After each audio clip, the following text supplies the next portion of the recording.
Hello and welcome back to the channel How to Set Info, and today I will show you how to use promo code on AliExpress.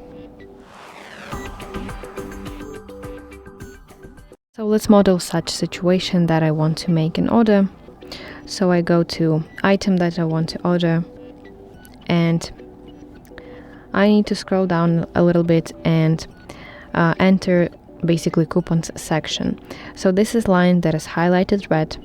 I tap here and I see all coupons that I can use. There are 2 of them, but before using it I need to make sure that I meet some criteria. So for this coupon, if I want to have $1 off, $1 discount, I need to spend at least $8.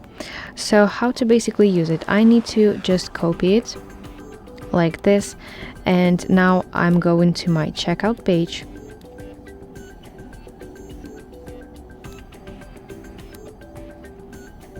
And I have already added those items to my checkout so that it was faster.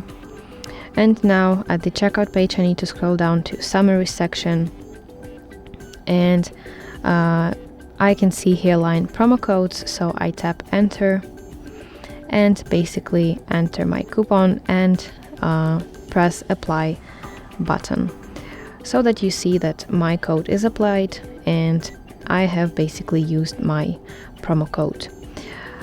So that's basically how you can use promo codes on AliExpress. I hope that this video helps you, and if so, please like it and subscribe to our channel for more content like this.